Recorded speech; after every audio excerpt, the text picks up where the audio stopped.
अध्याय 7। जब बाली ने अपनी आंखें खोली तो पक्षी उसके निकट ही धीरे धीरे घिसटता हुआ चल रहा था। और एक दो कदम, फिर वो अपनी पैनी चोंच मारकर उसे मौत के मुंह में पहुंचा देगा। बाली ने घिसटकर उससे दूर जाने की कोशिश की। पक्षी अपनी कर्कश आवाज में चीखा। इसने अपनी पिछली ताकत खो दी थी। उसकी ये चीख बहुत करुणाजनक लग रही थी। उसके दोनों पंख टूटे हुए थे और आग में झुलसे हुए थे। उसके सिर के पंख भी जल गए थे और वो एक विशाल गरुड़ की अपेक्षा एक गिद्ध जैसा दिखता था।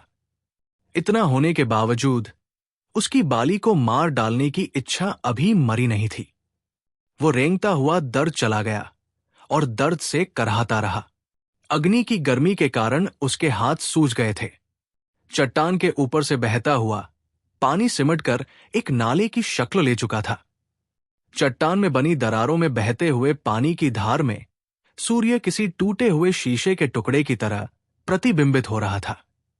आकाश नीला, बादलों से रहित और बिल्कुल साफ था। चट्टान के ऊपर टिड्ढे उड़ रहे थे। पक्षी अभी भी अपना अज्जला शरीर उसकी ओर घसीटता आ रहा था। अभी बाली के लिए आवश्यक था उस पक्षी से पीछा छुड़ाना। उसे पूरी आशा थी कि वह पक्षी की अपेक्षा अधिक तेजी से ठीक हो जाएगा। उसके अंदर और अधिक लड़ने का सामर्थ्य नहीं बचा था। गरुड़ निरंतर कर्कश स्वर में चीख रहा था, लेकिन बाली इसका आदी हो रहा था। दिन के उजाले में वो भयभीत अवस्था में इतना दुर्बल नहीं दिखाई देता था जितना अंधेरी और तूफानी रात में दिखता था। वो किसी अधिक उम्र के पालतू जानवर की तरह लगता था जो अपने स्वामी का ध्यान अपनी ओर खींचना चाहता हो। बाली ने पक्षी की ओर देखा और देखकर मुस्कुराया। पक्षी की कपट से भरी आंखों में द्वेष के अतिरिक्त और कुछ नहीं था। ये मुझे मारने की ताक में है, बाली ने सोचा। हो सकता है कि बेचारा पक्षी बहुत भूखा था। पक्षी उसके सामने पहुंचकर सतर्क हो गया। उसने अपना सिर घुमाया और बहुत आग्रहपूर्ण अंदाज में चट्टान की ओर रेंगने लगा। बाली ने अपने सिर को उठाने के लिए कसकर तान लिया और तभी उसने किसी के साथ एक स्त्री को आते देखा। सुग्रीव, वो जीवित था। बाली उठना चाहता था लेकिन उठ नहीं पाया। जब उस स्त्री ने विशालकाय गरुड़ को देखा तो वो वही रुक गई। पक्षी चिल्लाया, लेकिन उसका स्वर डराने वाले स्वर की अपेक्षा विषाद से ग्रस्त प्रतीत हो रहा था। स्त्री ने उस विशालकाय पक्षी और अपने मध्य एक उचित दरी बनाए रखी और वो बाली के पास पहुंची। बाली ने देखा कि सुग्रीव भयभीत होकर पक्षी की ओर देख रहा था। बाली चिल्लाकर उन्हें बताना चाहता था कि उसने पक्षी को मार डाला था, किंतु उसका स्वर ऐसा था जैसे वह रिरिया रहा हो। स्त्री उसके सामने घुटनों के बल झुककर बैठ गई। सूर्य की चकाचौंध रोशनी से बाली की आंखें चुंधिया गई थी। उसने चुंधियाई हुई आंखों से एक स्त्री को अपने ऊपर झके देखा। उसे कुछ अटपटासा महसूस हुआ। बाली ने देखा कि स्त्री के गालों पर छोटे छोटे बाल थे। उसके कंधे पुरुषों के समान मजबूत थे।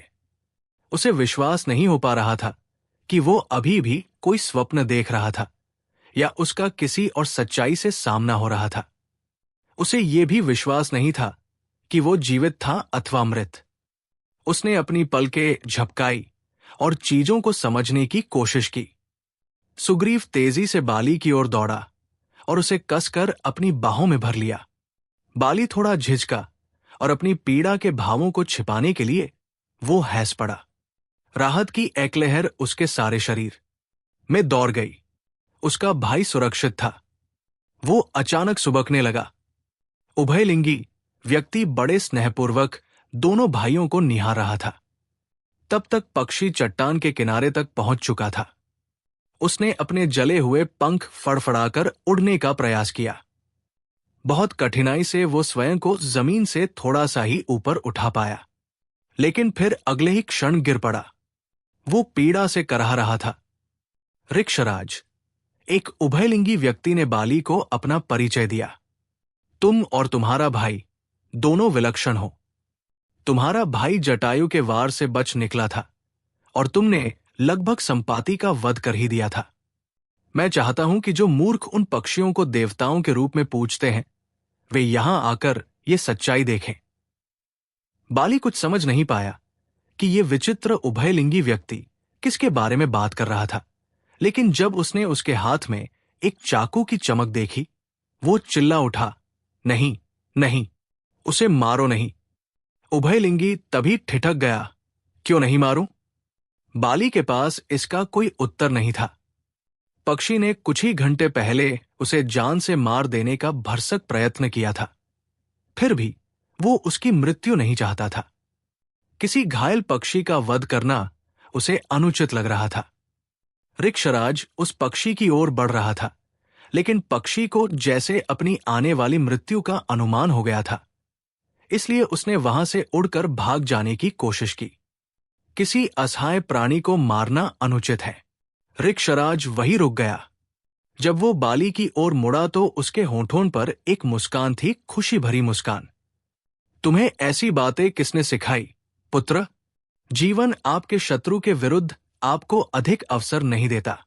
अपने शनु को मारने का सबसे अच्छा अवसर तब होता है जब उसे हमले की कम से कम आशा हो, जब वो सबसे अधिक संकट की अवस्था में हो। इस पक्षी और इसके जुड़वा भाई ने कई वन नरों की जान ली है। दूसरे पक्षी के बारे में क्या विचार है? सुग्रीव ने पूछा। उभयलिंगी थोड़ा सा हिचकिचाया।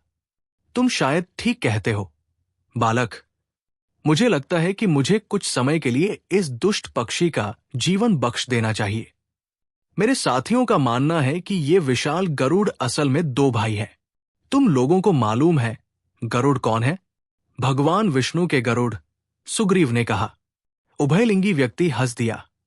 हां, ये पक्षी उनके भाई समझे जाते हैं, इसी कारण मैं उन्हें मृत देखना चाहता हूं। लेकिन मैं चाहता हूं कि मेरे लोग ये बात जान जाए कि ये दोनों केवल विशाल गरुड़ हैं। प्रकृति की विचित्रता है ये जिसने इन्हें इतना विशाल बना दिया है। संभवतः वे हमारी प्रजाति के अंतिम प्राणी हैं, लेकिन मुझे पूरा विश्वास है कि उनके पास दैवीय शक्तियां नहीं हैं। किसी भी अन्य जानवर अथवा पक्षी की तरह उनका भी शिकार किया जा सकता है और उन्हें भी मारा जा सकता है। वे मृत्यु से ऊपर नहीं हैं, लेकिन मैं अभी के लिए इनको जीवन दान दे रहा हूं। मैं चाहता हूं कि मेरे लोग उन्हें मरते देखें, जिससे ये प्रमाणित हो जाए कि वे देव नहीं हैं। ये सारी झूठी कहानियां ब्राह्मणों के द्वारा समाज में फैलाई गई हैं, ताकि वे हमें दास बनाए रख सकें। इन्हें समाप्त होना ही चाहिए।